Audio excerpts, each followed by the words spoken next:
안녕하세요. 인공지능 아카데미 아지입니다. 오늘은 어제랑 오늘 이틀 동안 세밀하게 분석을 했는데요. 지금 보시면은 5시간 약 11분간 대화를 했습니다. 대담을 했는데 렉스 프리드만이라고 굉장히 유명한 로봇과 인간에 특히 관심이 많은 팟캐스트 진행자 렉스 프리드만과 다리오 아모데이, 엔트로피 클로드의 CEO죠. 아모데이와 그리고 거기에 아만다 아스켈 그리고 크리스 올라라는 중역분 두 분과 핵심 관계자 두 분과 함께 이렇게 대담을 가졌습니다. 그래서 여기서 관심을 가질 부분은 저도 여러분들과 같은 일반 사용자니까 저는 은퇴를 했지만은 계속 인공지능을 공부를 하고 있고 해서 어떤 변화가 있을 것이고 여러분들이 궁금해하시는 내용을 보시면은 오퍼스 3.5가 언제 나올 것이냐, 소넷 3.5, 클로드 4.0 그리고 훌륭한 팀의 고용, AGI의 어떤 출시 예정 시기, 그리고 프롬프트 엔지니어링에 대한 부분, 그리고 시스템 프롬프트, 그런 여러 가지 AI의 인식이나 의미성에 대한 굉장히 많은 대화를 나누었습니다. 그래서 여러분들이 이 긴 내용을 다 제가 하실 수가 없으니까 제가 구독자분을 위해서 관심이 있으실 만한 주요 내용만 가지고 프레젠테이션으로 잠깐 만들었습니다. 그래서 여러분들께 주요 내용을 소개하고 그 다음에 실무적인 프롬프트 엔지니어링은 어떻게 하는 게 좋다든지 LLM에 대해서 어떻게 접근해야 되고 또 미래에 어떤 변화가 생길 건지에 대한 부분은 제가 우리 가족회원 웨비나를 통해서 상세하게 또 전해드리겠습니다. 프리드만과 아모데이의 5시간 약 30분간의 대화인데요. 보시면은 AI의 현재와 가까운 미래의 변화, 특히 이제 관심이 많은 프로그래밍, 코딩 분야인데요. 2024년 1월은 실제 프로그래밍 작업에서 인공지능이 수행한 게 약 3%에 불과했다고 합니다. 그런데 최근에 3%던 부분이 1월이 얼마 전에 발표된 구글에서 발표한 내용을 보면은 전체 코딩량의 25%가 인공지능으로 수행을 한다고 발표를 한 바 있습니다. 벌써 25%가 넘었다는 거예요. 그런데 지금 여기에서는 클로드의 아모데이 CEO는 10월 달이면 50%로 증가하고 2025년도 내년도에 연말쯤이겠죠. 내년 말쯤에는 90% 이상을 프로그래밍을 인공지능이 수행을 한다고 합니다. 이것이 의미하는 바는 현재 프로그래머들이 수행하는 실제 코드 작성 작업의 대부분을 AI가 대체하게 된다는 겁니다. 하지만 프로그래머의 직업이 없어지는 것이 아니라 전체 시스템을 설계하고 AI가 작성한 코드를 검증하는 더 높은 수준의 작업을 하게 됩니다. 결국은 상위 10%에 검증하고 하는 그런 쪽만 존재하고 나머지 신규 채용이라든가 초급 코딩자에 대한 그런 인력 시장은 없어지겠죠. 그리고 일반 업무 영역에서는 AI가 업무의 80% 정도까지 수행이 가능해진다. 인간의 역할은 고차원적인 판단이 필요한 20%에 집중하게 되고 협업의 예시로는 아모데이가 직접 이야기한 겁니다. 생물학 연구자가 일반 연구원을 두는 게 아니라 이렇게 여러분들이 썸네일에서 보시듯이 수천 개의 멀티 에이전트와 AI와 협업을 하며 연구를 진행하는 이런 모양으로 바뀌게 될 것이라는 겁니다. 그럼 단순 반복적인 작업이나 데이터 처리 같은 업무는 AI가 처리하게 되고 대신 인간은 전략적 의사결정과 창의적인 문제 해결, 윤리적 판단 등의 AI가 대체하기 어려운 영역에 집중하게 됩니다. 예를 들어서 한 명의 생물학 연구자가 수천 개의 AI 시스템을 활용해서 실험을 설계하고 결과를 분석하는 방식으로 일하게 됩니다. 굉장한 거죠. 그리고 생물학적이든 과학적인 연구에서도 마찬가지지만은 반복적인 데이터 실험 그리고 시뮬레이션을 통해서 예상해보는 이런 예측 실험들이 굉장히 많기 때문에 AI가 오히려 인간보다도 실험 과정에서 데이터 처리 과정에서 오류나 이런 것이 훨씬 적을 수 있다는 겁니다. 그리고 AI 사용 시의 주의점은 AI 한계를 이해를 해야 된다는 겁니다. 여러분이 이거는 일반 사용자들이나 API를 사용해서 하시는 분이든 다 마찬가지입니다. 왜냐하면은 AI는 기본적으로 기억력이 부족하기 때문에 대화 내용을 기억을 하지 못합니다. 잘. 이 부분은 아주 심화된 부분은 웨비나를 통해서 제가 설명을 드릴 텐데요. 그러면 기억력이 없을 경우에 어떻게 대처해야 되느냐, 그런 부분도 제가 웨비나에 대해서 말씀을 드리겠습니다. 그리고 맥락 인식이 부족하다. 항상 한 번의 채팅, 예를 들어서 한 번의 채팅이죠. 이 한 번의 채팅을 새로운 대화로 인식을 한다는 겁니다. 그러니까 기억력이 없으니까 이 기억력을 되살리고 잊어먹지 않기 위한 프롬프팅 기법이 있어야 되고 방법론을 여러분들이 사용을 하셔야 되는 거죠. 얘가 잊어버리는 그 맥락 인식이 부족하고 기억력이 부족한 걸 여러분들이 바꾸실 수 없잖아요. 기억을 하라고 성질을 내고 화를 낸다고 해서 바뀌는 건 아닙니다. LLM은 절대로 바뀌지 않습니다. 그러니까 맥락 인식이 부족하기 때문에 여러분들이 거기에 맞게끔 프롬프팅 기법을 사용을 하셔야 되는 거죠. 정보 제공의 필요성, 그러니까 모든 대화에서 맥락을 새로 제공할 필요가 있다는 겁니다. 이거는 아만다가 말한 거예요. 아만다가 주로 프롬프트 엔지니어링에 대해서 말한 건데, 모든 대화에서 맥락을 새로 제공할 필요가 있다 이거죠. API 모드에서는 여러분들 쓰시겠지만은 API 모드를 사용하시면은 전에 답했던, 인공지능이 답했던 걸 전부 복사해서 붙여 넣어야 되죠. 그걸 소위 말해서 프롬프트 체이닝 프롬프트 기법이라고 합니다. 그런 식으로 해야 됩니다. 클로드의 프롬프트 기법도 기본적으로 여러분들이 아시면은 체이닝 프롬프트 체이닝 기법이 클로드의 추론 모델의 핵심이에요. 핵심 프롬프트 기법입니다. 그 점을 여러분들이 인지를 하시고 사용을 하셔야 된다는 거죠. 그리고 AI는 이전 대화를 기억하지 못하므로 연속된 대화라도 필요한 정보를 매번 새로 제공해야 됩니다. 예를 들어 어떤 프로젝트에 대해 AI와 논의할 때 이전 대화에서 설명했던 배경이나 조건을 다시 설명해야 됩니다. 이는 마치 매번 새로운 상담원과 대화하는 것과 비슷하다는 겁니다. 그러니까 현실이 이러니까 여러분들이 현실에 맞춰서 LLM에 맞춰서 프롬프팅을 할 수밖에 없는 겁니다. 인공지능은 바뀌지 않으니까요. 여러분들을 위해서. AI와의 올바른 관계인데 감정적 애착주의, AI를 친구나 상담자로 여기지 말아야 합니다라는 겁니다. 그리고 도구로서의 관점을 AI는 업무나 학습을 돕는 도구로 인식해야 합니다. 그리고 인간의 자율성과 판단력 유지가 중요하다. 최종 판단과 결정은 항상 인간이 해야 됩니다. 그러니까 얘가 인공지능이 할루시네이션이 심해서 오류가 심해서 안 쓰시겠다. 그거는 말이 안 되는 거죠. 여러분들이 1년 반 전으로 돌아가서 챗GPT가 없다고 생각하시면 어떠실 것 같습니까? 대부분의 우리 가족 해본 구독자분들은 GPT가 틀리고 제미나이가 틀려서 짜증이 좀 나기는 하지만은 없는 거는 지금 현재 업무에서 상상을 못 한다고 하세요. 벌써. 안 쓰시는 분들이 아직까지 모르시겠죠. 이것이 의미하는 바는 AI가 매우 인간적으로 응답하더라도 이는 프로그래밍된 응답일 뿐입니다. 그런데 보면은 마치 GPT는 감정적으로 음성 모드가 아주 친하고 호의적이고 이렇다 그러고 제미나이는 좀 딱딱하다고 싫다 그러고 그런데 그런 분들은 이해가 잘 안 되는 거예요. 그런 거에 연연하면 안 되죠. AI를 친구나 상담자로 여기지 말고 업무나 학습을 돕는 도구로 인식을 해야 된다는 겁니다. 이해하셨나요? 최종 판단과 결정은 오직 인간이 하는 겁니다. 할루시네이션이 나왔다 안 나왔다의 문제도 결국은 인간이 책임을 지고 인간이 피드백을 주고 답을 얻는 과정에서 걸러내야 되는 거죠. 인공지능을 탓하시면 안 됩니다. 인공지능은 지가 학습된 대로 답을 줄 뿐이에요. 그리고 AI의 안전성과 위험 요소, 발견된 위험 요소는 보면은 거짓말과 기만을 하는 특징이 있다는 겁니다. 왜냐하면 창의력이 있기 때문에 팩트의 문제에서는 상상력과 창의력이 곧 거짓이 되는 거죠.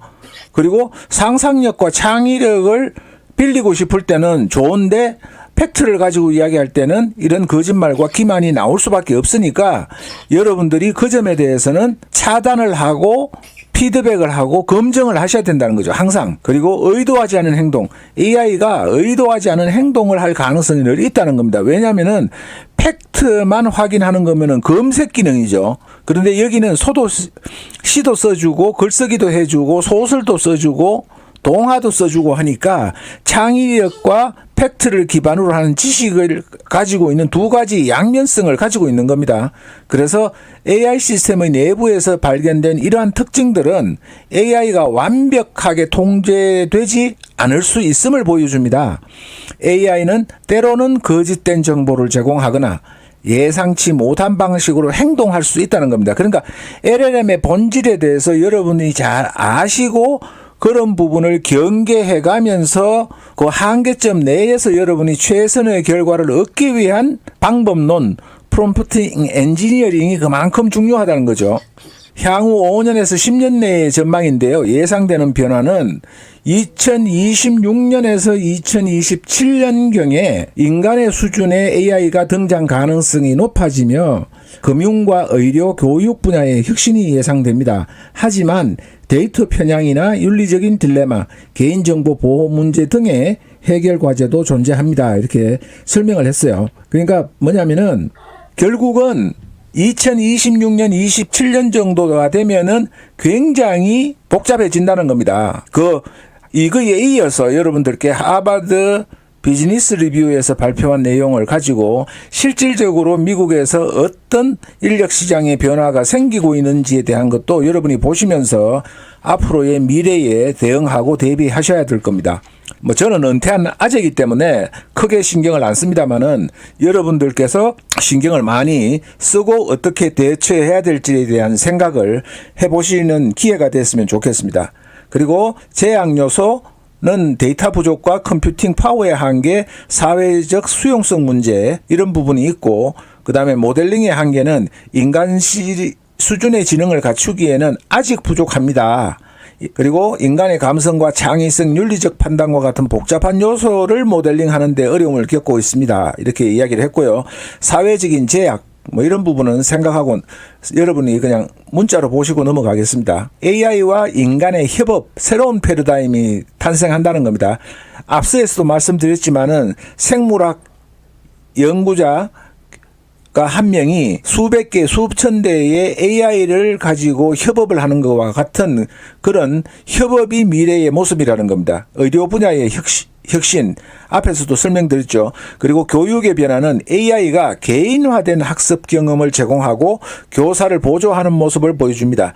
제가 얼마 전에 미국의 공공기관에서 교사들에 대해서 챗GPT로 보조교사 역할을 시켰는데 기존의 학습 시스템으로 하면 수천 달러의 재교육 비용이 들어가는데 단 연간 $20의 비용으로서 그것도 실시간으로 기존의 방식은 연수원에 입소를 한다든가 교육 커리큘럼을 수업 외에 따로 받아야 되지만은 수업 진행을 하면서 실시간으로 학생별로 맞춤형으로 대응해 줄 수 있는 보조교사 역할을 이미 하고 있고 성과가 상당히 높은 걸로 나타나고 있습니다.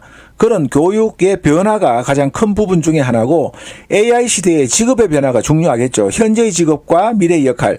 프로그래머는 이 내년 말만 되더라도 90% 정도를 AI가 코딩을 한다고 했잖아요. 그러니까 그 차원에서 아주 높은 차원에서 인공지능을 전부 다 연결하고 각 분야를 통합하고 하는 시스템 설계자 같은 그 차원의 관리 기능과 전문적인 지식뿐만 아니라 폭넓은 인공지능 전반에 관련되는 지식을 가진 분이 시스템 아키텍트가 미래에 살아남을 그리고 각광받을 직업이라는 겁니다. 그러니까 지금부터 계속 대비하셔야 되겠죠. 코딩 분야에 계신 분들은, 개발 분야에 계신 분들은 이런 직업의 변화에 대응을 하셔야 되는 겁니다. 그리고 데이터 분석가는 AI 모델 해석 전문가로서의 역할이 되고 고객 서비스 담당자는 복잡한 고객의 문제 해결, 단순한 지금처럼 질문을 답하는 것은 챗봇이 하고 고객 서비스 담당자는 챗봇이 인공지능이 해결하지 못하는 복잡한 고객의 문제를 해결하는 쪽으로 변화된다. 그리고 의사는 AI 보조 진단 전문가로서의 역할로 바뀔 수도 있다. 수술을 하거나 이런 부분도 보면 지금 굉장히 외국에서는 첨단 로봇을 가지고 하고 또 엑스레이 같은 거 MRI를 해석하는데도 인공지능의 전문적인 서비스가 있다 그래요. 저는 가족 회원분 중에 또 의사 선생님이 몇 분 계셔서 그런 내용을 처음 알았습니다. 저는.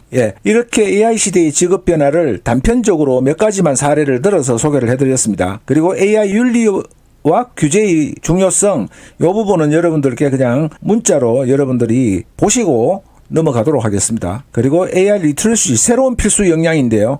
AI의 기본 원리를 이해를 잘 하셔야 제대로 사용하실 수가 있는 겁니다. 그러니까 LLM이 전지전능하거나 만병통치약처럼 모든 부분을 해결해 주지 못하기 때문에 AI가 어떻게 작동이 되고 그 한계가 무엇인지를 알아야 그 한계를 인정하고 여러분들이 짜증내지 않고 최고의 효율적인 결과물을 얻을 수가 있으니까 AI의 기본 원리에 대한 이해가 중요하고 AI 도구의 활용 능력이 극대화돼야 됩니다. 다양한 AI 도구가 있잖아요. 하나만 있는 게 아니기 때문에 다양한 AI 도구를 효과적으로 사용할 수 있는 능력이 중요해집니다. 그리고 AI가 제공한 결과를 해석하는 능력, AI가 제공한 결과를 비판적으로 평가하고 해석할 수 있어야만이 여러분이 좋은 퀄리티의 콘텐츠를 결과물을 확정 지으실 수 있잖아요. 최종적으로 그 콘텐츠를 확정 짓는 것은 인간의 영역이기 때문에 그렇습니다. 그래서 여러분들의 해석 능력이 지식이 굉장히 넓어지고 깊어져야 됩니다. 공부 많이 하셔야 돼요. AI 시대에 공부를 안 하는 게 아닙니다. AI 시대에서는 더 고차원적이고 깊이 있으면서도 넓은 범위의 지식을 여러분들이 갖추셔야 생존하고 경쟁력을 갖출 수 있다는 거죠. 윤리의식은 넘어가겠습니다. 그리고 AI의 창의성은 새로운 가능성을 제시합니다. AI 예술도 지금 현재 현실적으로 인정을 받고 있고 AI 음악도 인정을 할 수밖에 없는 상황이죠. 그리고 AI 문학에 대한 부분도 작가와 창작 과정을 보조하면 새로운 형태의 문학이 탄생하고 있고 아무리 저작권을 주장하고 지금의 연필로 쓰는 소위 말해서 타이핑으로 쓰는 그 창작 문학이 뛰어나고 좋다고 하지만은 AI 문학이 빠르게 성장하고 가치를 인정받는 것조차 거부할 수는 없는, 막을 수는 없다는 겁니다. 그리고 AI와 개인정보도 여러분들이 보시는 걸로 하고 넘어가겠습니다. 그리고 AI 시대의 교육 혁신 이 부분은 굉장히 중요하죠. AI 개인화된 학습이 가능해지고 실시간으로 피드백이 가능해지잖아요. 예를 들어서 초보교사가 학생을 지도하는데 그 잘 몰라요. 서툴러서. 그러면은 교육 과정에 입소를 해서 배우고 나와서 해야 되잖아요. 몇 개월 후에 비싼 비용을 들여서. 그러나 챗GPT나 인공지능 LLM의 보조교사는 실시간으로 학생마다 어려움이 있는 부분을 해결할 수가 있는 거죠. 그리고 가상현실 학습이 훨씬 더 증가한다. AI 시대에 준비하는 우리의 자세는 지속적인 학습이 필요하다는 겁니다. 지속적으로. 지금에 머물지 말고 AI 시대에서 AI가 대체할 수 없는 영역으로의 지식, 폭넓고 깊이가 더해지는 지식을 갖추셔야 AI를 통합하고 판단하실 수 있는 능력이 생기는 거죠. 여러분들이 머릿속에 없으면은 판단을 못 하시는 거잖아요. 그리고 비판적인 사고, AI가 제공하는 정보와 결과를 무조건 수용하시면 안 됩니다. 중간에 피드백을 하고 비판적으로 평가하고 또 잘못된 것은 지적을 함으로써 여러분이 인공지능이 올바른 방향으로 답을 내놓도록 유도하고 그렇게 현명하고 효과적으로 사용을 하셔야 되는 거죠. 창의성 개발, AI가 대체하기 어려운 창의적인 능력을 키우는 데 집중해야 된다. 여러분들이 단순한 업무는 시키고 이제는 혼자서 생각도 많이 하고 사색도 많이 하고 사고도 많이 하셔서 여러분의 창의성의 창의성을 함양시키고 제고시켜야 된다는 거죠. 윤리적인 판단력, 이 부분도 제가 넘어가겠습니다. 그렇게 이런 식으로 구체적으로 프롬프트 엔지니어링이나 어떤 직업적인 변화 이런 부분에서 세부적으로 다룰 내용이 많은데 그 부분은 내가 가족 웨비나를 통해서 상세하게 전달을 해드리기로 하고 실무적으로 응용할 수 있고 활용할 수 있는 부분의 것을 말씀드리기로 하고 오늘은 1단계는 여기로 하고 하버드 대학교에서 마지막으로 짧게 여러분들께 생성형 인공지능이 여러분들께 어떤 영향을 노동시장에서 미치고 있는지 그리고 어떤 부분이 취약한지 어떤 대비를 해야 되는지 하버드 대학교 비즈니스 리뷰에서 소개한 것을 아주 짧게 압축을 해서 여러분들께 소개를 해드리겠습니다. 자동화 취약 직종의 수요가 감소하고 있습니다. 글쓰기가 벌써 글쓰기 작가의 수요가 30%가 감소를 했고요.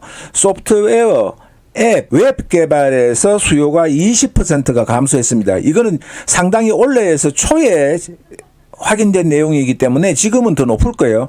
그리고 엔지니어링 분야에서 수요도 10%나 감소를 했다고 합니다. 그리고 이미지 생성 관련 직종의 영향인데요. 도입 전에는 그래픽 디자인이나 3D 모델링 수요가 안정적이었으나 지금은 도입 후 1년 만에 이 그래픽 디자인과 3D 모델링 수요에서 벌써 17%, 20% 가깝게 감소를 했다는 거예요. 이건 아마 점점 가속화돼서 굉장히 기존 시장이 위험해지는 상황이 올 겁니다. 안 배우시면 안 돼요. 디자이너 분들은 오히려 인공지능과 결합함으로써 여러분의 능력을 한 차원 높이 끌어올릴 수 있는데 계속 거부를 하게 되면은 오히려 여러분들의 일자리를 위협받게 된다는 거죠. 여러분의 능력이. 여러분들이 안 하는 건 좋은데 다른 사람이 인공지능을 가지고 역량을 키우는 것까지 막을 수는 없잖아요. 그러면 결국 도태된다는 거죠. 여러분에 의해서가 인공지능에 의해서 아니라 인공지능을 배우는 사람, 인공지능과 협업을 해서 능력을 끌어올리는 사람에 의해서 여러분 도태되는 겁니다. 인공지능 때문에 도태되는 게 아니에요. 왜냐하면 인공지능 탓을 하면 안 되죠.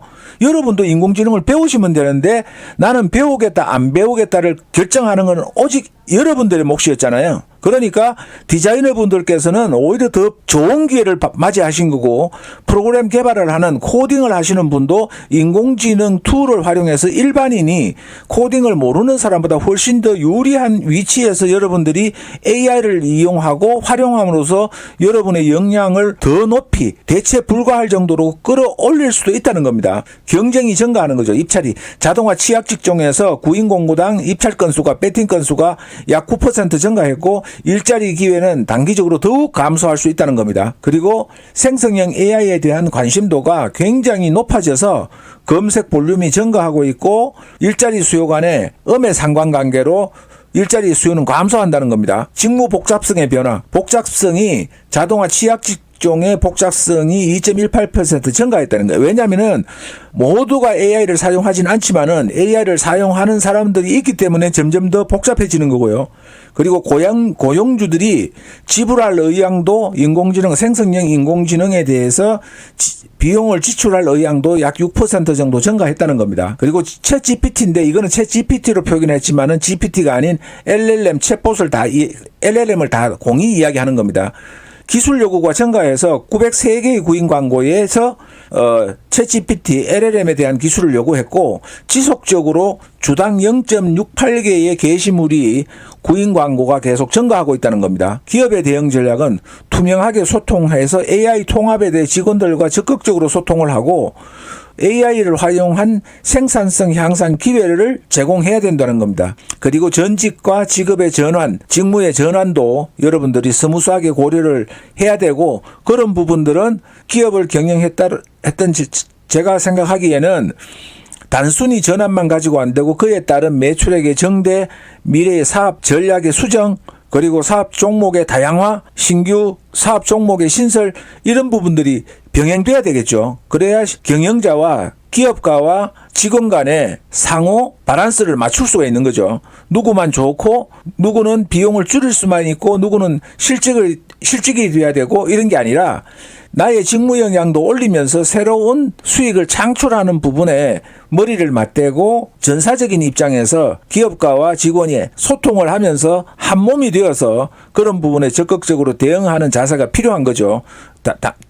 직원은 기업가 보고 알아서 해라. 그리고 기업가는 이거 해서 그냥 사람 줄이겠다. 이런 게 아니라 상생하고 발전할 수 있는 전략과 어떤 지혜가 필요한 겁니다. 그리고 성별 격차 해소 이런 부분은 여성의 챗GPT 도입 가능성이 상대적으로 낮아서 맞춤형 교육 프로그램이 필요하다. 여성에 대한 그런 부분이고요. 그리고 AI 교육 파트너십인데 마이크로소프트에서는 강력한 AI 교육 파트너십을 구축을 하고 있고 IBM에서도 기업의 AI 학습 곡선을 지원하고 있다는 겁니다. AI가 적극적으로 기업에서 직원들이 AI를 학습할 수 있도록 지원을 한다는 거예요.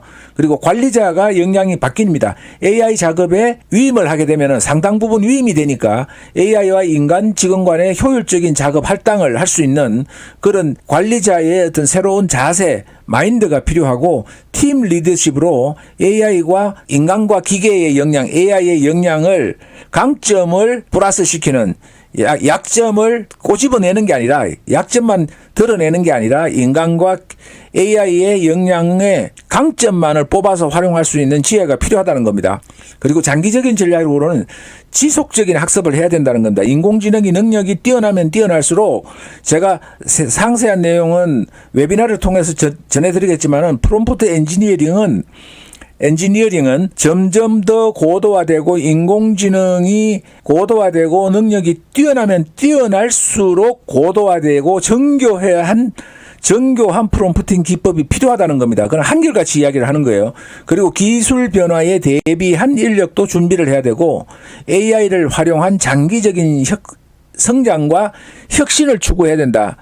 AI를 거부할 게 아니라 AI와 협업을 통해서 경쟁 기업이 타인이 다른 사람이 가지지 못하는 나만의 역량, 기업의 역량을 키우는데 함께 머리를 맞대고 노력을 하셔야 된다는 겁니다.